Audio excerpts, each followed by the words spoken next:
जय श्री कृष्णा। स्वागत है आप सभी का प्रथम अध्याय की अंतिम वीडियो में। अगर आपने पिछली वाली वीडियोस नहीं देखी हैं तो नीचे दिए गए लिंक से उन्हें देख सकते हैं। अर्जुन श्री कृष्ण से कहते हैं, मुझे अपने ही रिश्तेदारों को युद्ध में मारकर कोई भलाई नजर नहीं आती। मुझे ना जीत चाहिए, ना राज्य चाहिए और ना ही कोई सुख।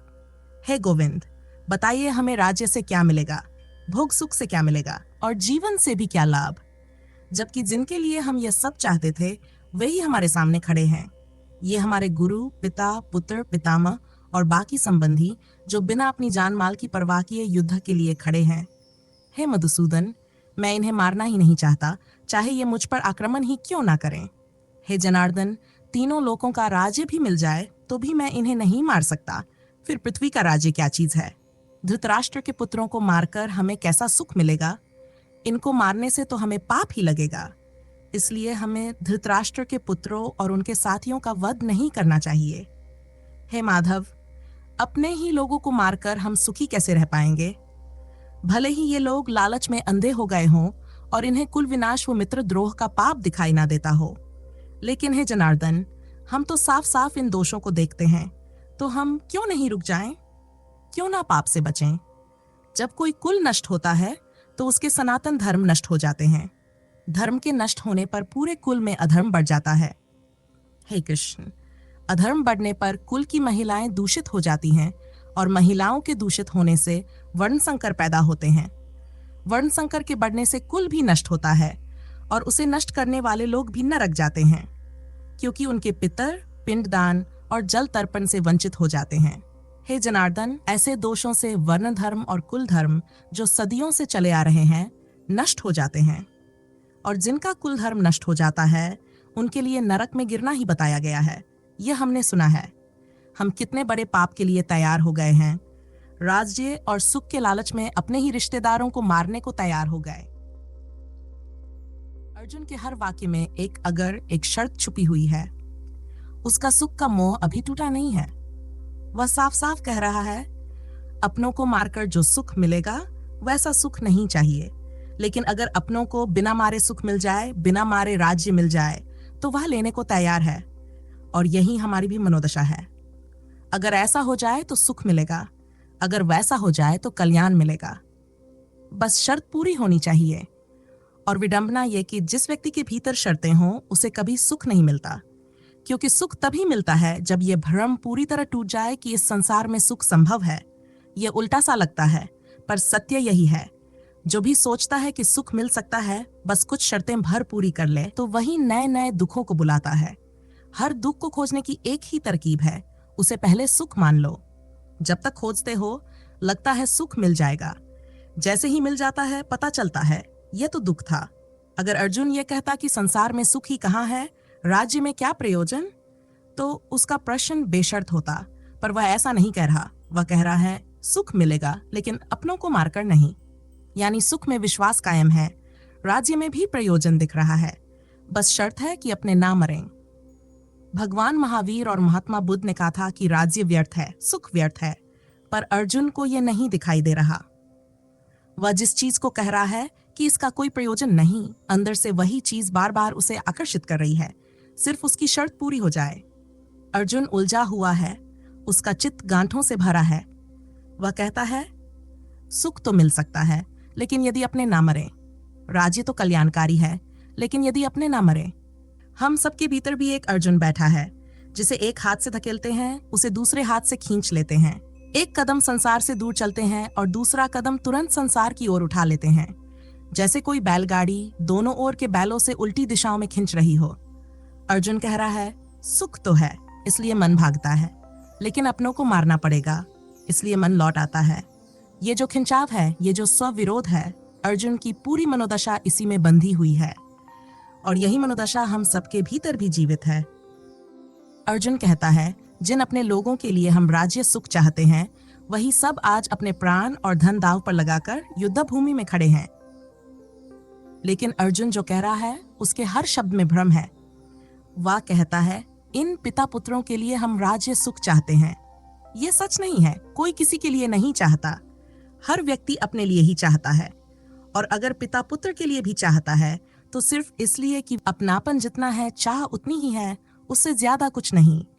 हाँ, ये जरूर है कि इनके बिना सुख का मजा फीका पड़ जाएगा, क्योंकि सुख मिलता कम है, दूसरों को दिखाना ज्यादा होता है। राज्य मिल जाए तो उससे सुख उतना नहीं मिलता जितना ये दिखाने में मिलता है कि देखो, राज्य मुझे मिला है। और ये दिखाना हमेशा अपने लोगों के सामने होता है। आदमी की सोच की भी सीमाएं होती हैं। अंबानी अगर तुम्हारे गांव या शहर में आकर कोई विशाल फैक्ट्री खड़ी कर दे तो वहां के लोगों के मन में ईर्ष्या नहीं जागती, क्योंकि उनकी कल्पना ही उस ऊंचाई तक नहीं पहुंचती। और जो सोच की सीमा में नहीं आता वह तुलना में भी नहीं आता। लेकिन उसी जगह अगर उनके बीच का ही एक आदमी थोड़ा सा बढ़ जाए, एक अच्छा घर बना ले, अच्छी गाड़ी ले आए, तो दिल में तीर चुभ जाता है। हमारी ईर्ष्या भी वहीं घूमती है जहां हम खुद को देख पाते हैं। हमारी महत्वाकांक्षाएं, हमारी स्पर्धाएं सब उसी छोटे दायरे में सिमटी रहती हैं। यही कारण है कि यश भी हमें अपने लोगों के सामने ही अच्छा लगता है। असली मजा तो उन्हीं को दिखाने में है जिन्हें हम जानते हैं, और जो हमें जानते हैं उन्हें हराकर ही आनंद मिलता है। उन्हें दिखाकर ही संतोष मिलता है कि देखो, मैं कहां पहुंच गया और तुम कहां रह गए।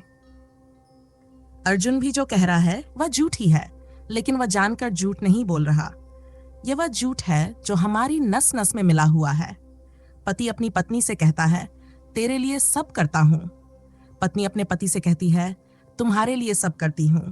पर कोई किसी के लिए कुछ नहीं करता, सब अहंकार के लिए करते हैं।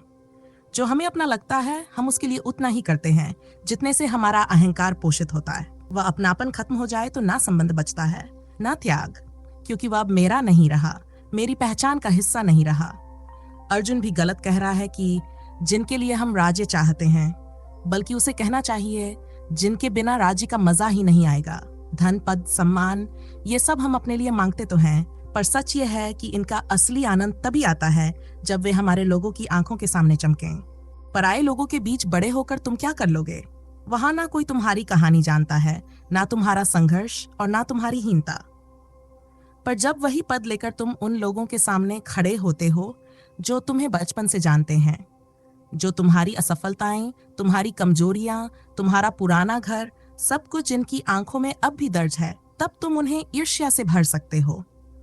और सच कहे तो यही ईर्ष्या, यही दूसरों की जलन हमारे अहंकार के लिए किसी मिठाई से कम नहीं होती। इसीलिए जब कोई बड़ा पद पाता है वह पूरे गांव शहर में रैली निकालता है। ढोल, नगाड़े, फूल, बैनर, सब इसलिए कि हर कोई देख सके कि अब मैं वही पुराना इंसान नहीं रहा। अब मेरी तरफ सीधी नजर उठाकर बात मत करना। और जिन लोगों ने कभी मुझे कम समझा था, अब उन्हें पता चलेगा कि असली ताकत कैसी होती है। इसीलिए ध्यान रहे, हमारी असली प्रतिस्पर्धा अपनों से होती है। इसलिए दो अनजान लोग कभी उतने बड़े दुश्मन नहीं हो सकते जितने दो सगे भाई। अपनों के बीच ही हमें सिद्ध करना होता है कि मैं कुछ हूं। अर्जुन भी खुद को समझा रहा है। मन उसका राज्य चाहता है, पर वह कह रहा है, इनको मारकर अगर तीनों लोगों का राज्य भी मिले तो भी बेकार।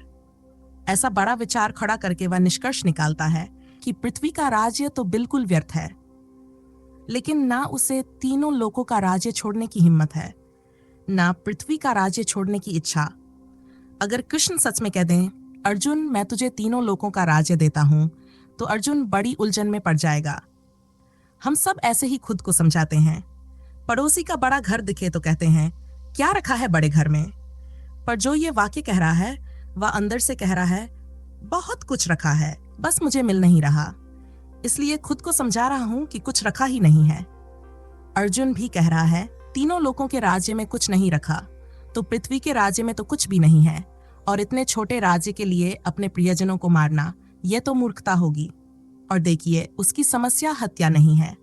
समस्या यह है कि जिन पर उसका अहंकार टिका है वही दूसरी तरफ खड़े हैं। मगर अर्जुन के भीतर दो साफ साफ इच्छाएं थीं। या तो सिद्ध हो जाए कि युद्ध धर्म है, उचित है, कल्याणकारी है, तब वह लड़ेगा, या फिर सिद्ध हो जाए कि यह गलत है, तब वह तुरंत भाग जाएगा। उसका मन दो ध्रुवों के बीच झूल रहा था, और इसका सबसे बड़ा प्रमाण यह है कि वह कृष्ण से सलाह मांग रहा है। अगर मन पूरी तरह तय होता कि युद्ध नहीं करना, तो किस बात की सलाह? वह रथ से उतरकर कह देता, मुझे वापस जाना है, रथ घुमा लो। और अगर मन तय होता कि युद्ध सही है, तो भी किसी सलाह की जरूरत नहीं थी। तैयारी तो पूरी हो चुकी थी, लेकिन सलाह मांगने का अर्थ है मन बिखरा हुआ है, फैसला नहीं हो पा रहा। और यह स्थिति हर सोचने वाले व्यक्ति की होती है, जहां उत्तर भीतर से दो दिशाओं में आते हैं, बराबर ताकत से आते हैं। कभी एक सही लगता है, कभी दूसरा। अर्जुन उसी संशय में है, एकाग्रता खो चुकी है, निर्णय क्षमता टूट गई है। उसके भीतर दो आवाजें हैं और दोनों ही शक्तिशाली।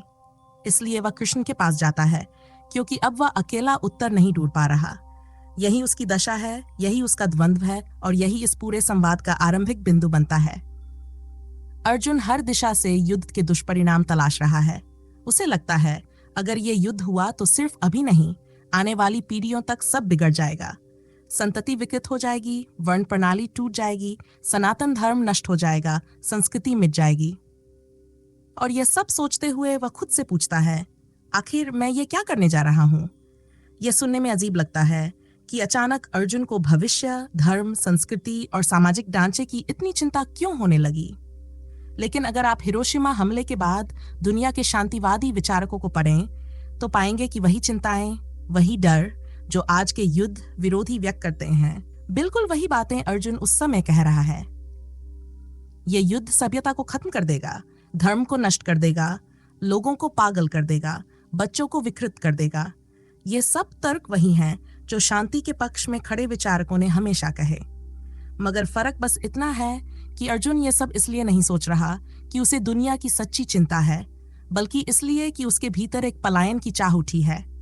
वह भागना चाहता है, और हर मनुष्य हमेशा वही तर्क खोजता है जो वह करना चाहता है।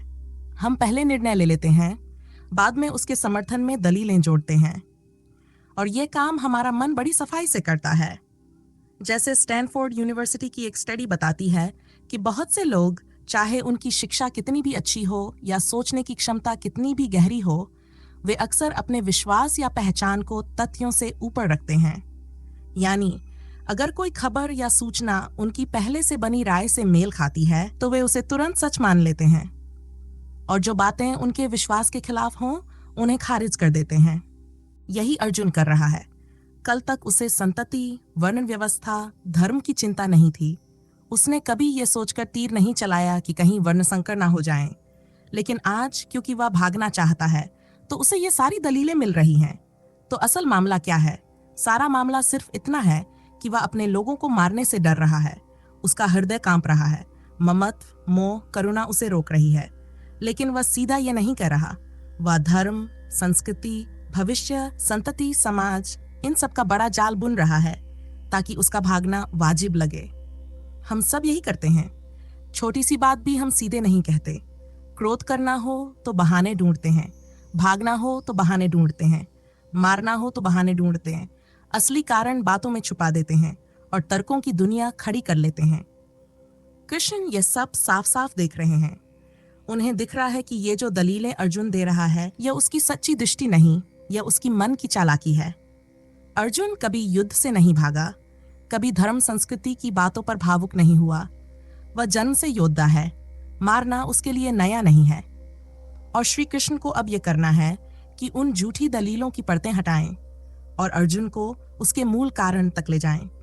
क्योंकि जब तक अर्जुन अपने हृदय के वास्तविक घाव को नहीं देखेगा, कृष्ण का कोई उपचार संभव नहीं। मन की यही चालाकी है। मन सीधे कभी नहीं कहता मैं डर गया हूँ, मैं भागना चाहता हूँ, मुझे अपनों को मारना नहीं। वह मूल के आसपास घूमता है, मूल बात कभी सामने नहीं रखता। लेकिन परिवर्तन सिर्फ तब होता है जब आदमी सीधा अपने सत्य से टकराता है। और यही स्थिति अर्जुन की है। उसके भीतर घोर उलझन है, तर्कों का जाल है, लेकिन मूल में सिर्फ एक दर्द है, वो है अपने ही लोगों से युद्ध का। अर्जुन बस इतना चाहता है कि कृष्ण कह दें, अर्जुन तू बिल्कुल ठीक कह रहा है, तू युद्ध मत कर। क्योंकि वह चाहता है कि निर्णय उसकी जिम्मेदारी ना बने। भीतर कहीं ये भी जानता है कि अगर खुद निर्णय लिया तो उसका ही दूसरा मन उसे कायर बताएगा। क्षत्रिय होकर पीठ दिखाना उसके खून में नहीं है। मर जाना मंजूर है, पर भागना नहीं। इसलिए वह ये कहना चाहता है कि कृष्ण अनुमति दे दें ताकि दोष भी उन्हीं पर डाल दे और खुद भी बच जाए। अगर कृष्ण की जगह कोई विद्वान होता जो शास्त्र की 2 लाइनों को जोड़कर कह देता कि हाँ अर्जुन तू सही है, तो अर्जुन उसी पल भाग खड़ा होता। वह भागने का बहाना ही ढूंढ रहा है। लेकिन उसे यह पता नहीं कि जिसके सामने वह खड़ा है उसे धोखा देना असंभव है। कृष्ण उसकी नस नस देख रहे हैं, जान रहे हैं कि यह क्षत्रिय है और क्षत्रिय होना ही इसकी नियति है। यह ब्राह्मणों जैसी तर्क वितर्क की बातें कर रहा है, जबकि इसका स्वभाव तलवार का है, धर्मशास्त्र के पन्नों का नहीं। जापान के समुराई सैनिक इसी आदर्श पर बनाए गए, जिनके पास बुद्ध जैसी शांति भी है और अर्जुन जैसी मारक क्षमता भी। लड़ाई में उतरो तो अर्जुन की तरह निर्भीक और भीतर उतरो तो बुद्ध की तरह शांत। लेकिन अर्जुन में बुद्ध का तत्व अभी नहीं है। उसकी शांति, उसकी करुणा सब भय और पलायन से जन्मी है। अभी वह जितने बड़े तर्क दे रहा है युद्ध छोड़ने के लिए, कल उतने ही बड़े तर्क कृष्ण को दोष देने के लिए देगा।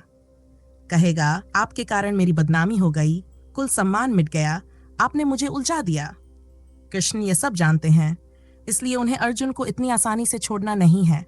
अर्जुन अभी दो दिमागों में बांटा हुआ है, एक कहता है लड़ो, दूसरा कहता है भागो, और मन की यही दोहरी चाल सबसे बड़ा संकट है। कृष्ण का पहला काम यही है कि उसे इस दोहरी स्थिति से बाहर निकालें, उसे एकाग्र बुद्धि की ओर ले जाएं। जब अर्जुन एक मन, एक दिशा में स्थिर हो जाएगा, तभी कोई भी निर्णय सही होगा और तब कृष्ण उस निर्णय में उसके साथ खड़े होंगे। लेकिन अर्जुन कहते हैं, कृष्ण, अगर सारे क्षत्रिय मर गए तो उनकी स्त्रियों का क्या होगा, उनकी पत्नियों का क्या होगा? वे असहाय हो जाएंगी, इधर उधर भटकेंगी, किसी भी पुरुष से संबंध बना लेंगी और फिर उनसे जो बच्चे पैदा होंगे वे वर्णशंकर कहलाएंगे। कितना अनर्थ हो जाएगा। यह तर्क धार्मिक कम और सामाजिक सांस्कृतिक ज्यादा है। अर्जुन समाज की ओर से बोल रहे हैं, संस्कृति के प्रतिनिधि बनकर बोल रहे हैं, और श्री कृष्ण, उन्हें संस्कृति, परंपरा, समाज इन सब से कोई लगाव नहीं। वे अध्यात्म की ओर से बोल रहे हैं, जहां आत्मा ही सत्य है, बाकी सब ढांचे कल्पित हैं। अर्जुन की बात बिल्कुल वैसी ही है जैसी आज के संस्कृतिवादी बोलते हैं। अर्जुन साथ में ये भी कहते हैं, मैंने तो ऐसा ही सुना है। आगे गीता में कृष्ण कहीं कहीं वर्ण व्यवस्था का उल्लेख करते हैं, पर वह बिल्कुल अलग संदर्भ में है। वहां वे बताते हैं कि मैंने वर्ण व्यवस्था गुण और आचरण के आधार पर बनाई है। लेकिन अभी अर्जुन जो बोल रहे हैं वह डर से उपजा हुआ, समाज द्वारा बोया हुआ ख्याल है। वह कहता है, अगर क्षत्रिय मर गए तो पत्नियां दुखी होंगी, फिर वे दूसरे लोगों से विवाह करेंगी और उनके बच्चे वर्णशंकर होंगे। फिर अर्जुन एक और कदम बढ़ाकर कहता है, इन वर्णशंकरों के कारण श्राद्ध की परंपरा टूट जाएगी, पितरों की आत्माएं भटकती रहेंगी, उन्हें जल नहीं मिलेगा। जो बातें आज भी कही जाती हैं, वही सब बात अर्जुन 5000 साल पहले कर रहा है, और लोग समझ नहीं पाते कि गीता उन्हीं झूठी धारणाओं को काटने के लिए खड़ी है। ये वही तर्क हैं जो आज भी दिए जा रहे हैं, व्यर्थ का कर्मकांड जो कृष्ण पर जरा भी प्रभाव नहीं डालते। और यही समझने की बात है। आम लोग कहते हैं हमें गीता बहुत पसंद है, पर गीता उन सब चीजों की बात ही नहीं करती जिन्हें वे धर्म और संस्कृति मानकर पकड़े बैठे हैं। इसीलिए गीता को सच में समझने वाले लोग दुनिया में कम ही होंगे, और गीता को जीने वाले तो और भी कम। नाम के हिंदू होना आसान है, निभाना कठिन। और जो लोग केवल परंपरा, कर्मकांड और सामाजिक डर को धर्म मान बैठे हैं, उन्हें गीता स्वीकार ही नहीं कर सकती। गीता तो उन सब चीजों का निषेध करती है जिनके नाम पर लोग खुद को सनातनी कहलाते हैं। गीता कहती है सत्य केवल आत्मा है और बाकी सब वर्ण, जाति, कर्मकांड, सांस्कृतिक डर सब मिथ्या हैं। अर्जुन जो कह रहा है वह समाज का उत्पाद है। समाज जैसा आज है, मूढ़, जातिवादी, कर्मकांडी, वैसा ही तब भी था। और कृष्ण जैसे लोग तब भी दुर्लभ थे, आज भी दुर्लभ हैं। अर्जुन की सारी बातें वर्ण शुद्धि, श्राद्ध, पितरों का भटकना, कर्मकांड से जन्मी हुई हैं। यही कर्मकांड आज भी लोगों के जीवन पर शासन कर रहा है और लोग इसे ही धर्म समझते हैं। गीता उसी का खंडन करती है। तब भी अर्जुन इन्हीं बातों में उलझा था, आज भी लोग इन्हीं बातों में उलझे हैं। तब भी कृष्ण जरूरी थे, आज भी कृष्ण की जरूरत है, लेकिन सुनने को तैयार कौन है? गीता शुरू से ही यह साफ कर देती है कि वह किन समस्याओं को संबोधित करने आई है। पहली समस्या है भीतर की वृत्ति, दूसरी समस्या है बाहर की संस्कृति। तो आज इस वीडियो में इतना ही, फिर मिलेंगे अगली वीडियो में। जय श्री कृष्णा।